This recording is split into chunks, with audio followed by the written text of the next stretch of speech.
Welcome to The Explainer. Today, we're unpacking the exact mechanics of web requests and responses. We're going to literally forensically dissect the foundation of pretty much all backend systems, the HTTP lifecycle.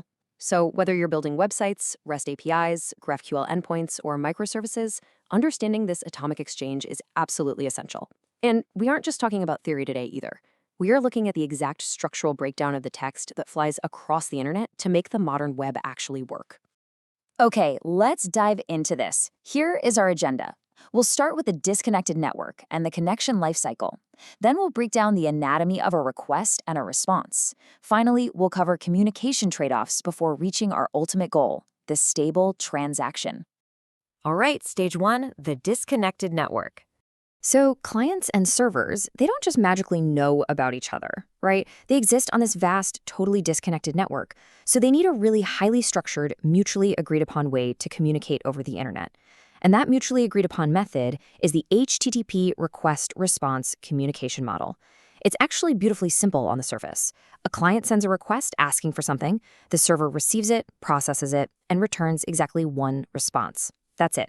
One request, one response. This atomic exchange is the baseline for how systems talk to each other.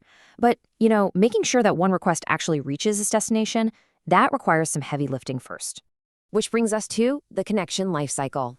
Because, okay, here's the secret.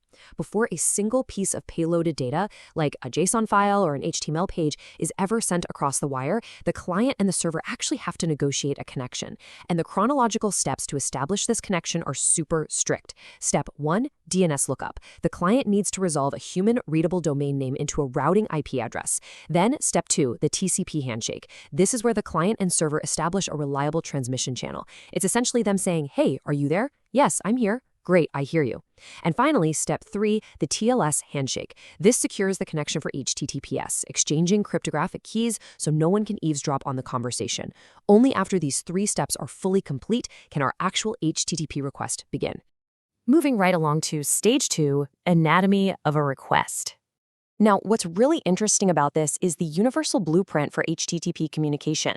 Every single request, completely regardless of what it's trying to achieve, shares this strict 3-part anatomy: a request line, a set of headers, and an optional body.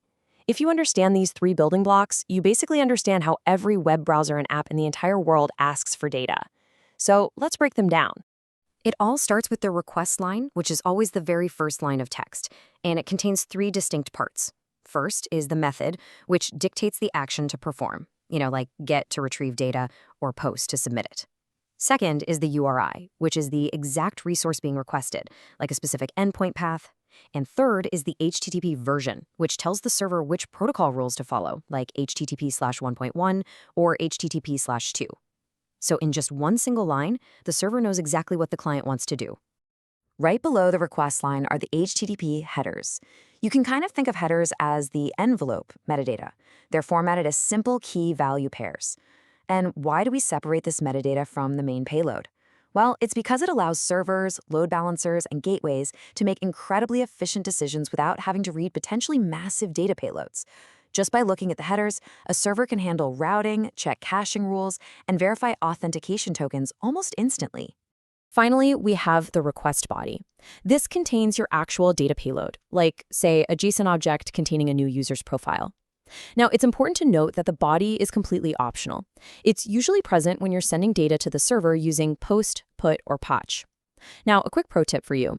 While the HTTP specification technically doesn't forbid you from attaching a body to a GET request, it is considered very poor practice. Most clients won't send it, and most servers will flat out ignore it. So for sure, keep your GET requests body free. Next up, anatomy of a response. Once the server processes the client's request, analyzes the headers, and unpacks the body, it has to formulate a reply. And this brilliantly illustrates the symmetry of the HTTP protocol. We can strictly contrast the client's request directly against the server's response. Where the client sent a method and a URI to declare its intent, the server replies with a status code to declare the result. Both use headers for metadata, and the server will often return a response body containing the actual data the client asked for. Just like the request, the response kicks off with a single, highly structured line of text called the status line. It states the HTTP version and, most importantly, the status code. This is the immediate indicator of success or failure. If the client sees a 200 OK, it knows for a fact the transaction was successful.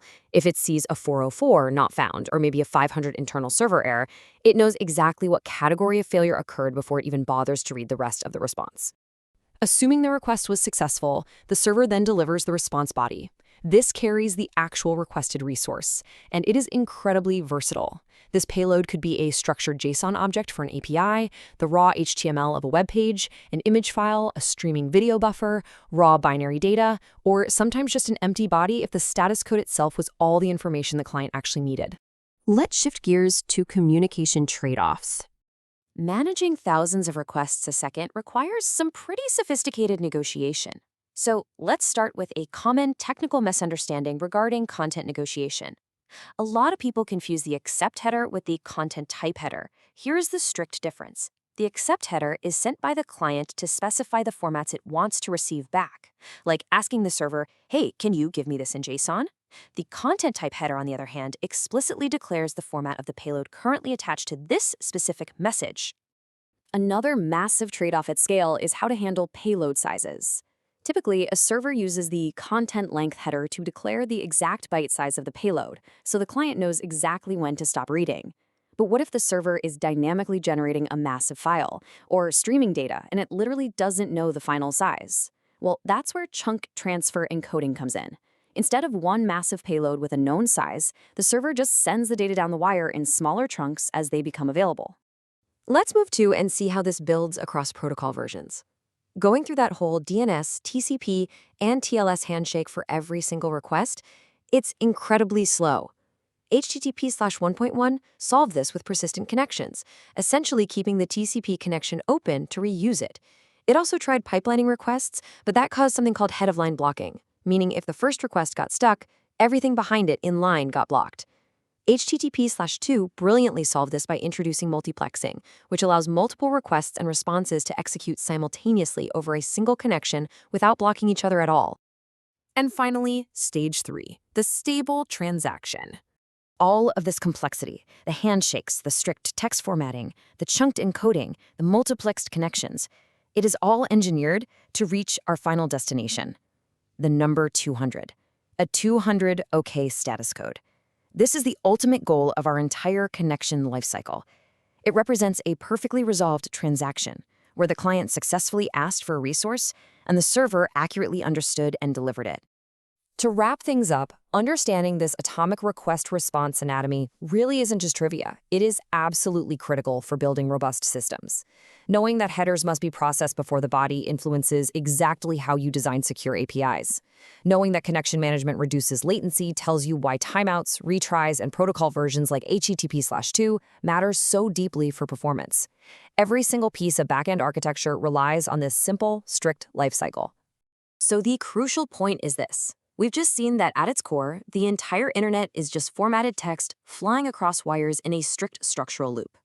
Which leads to a vital security question to leave you with today.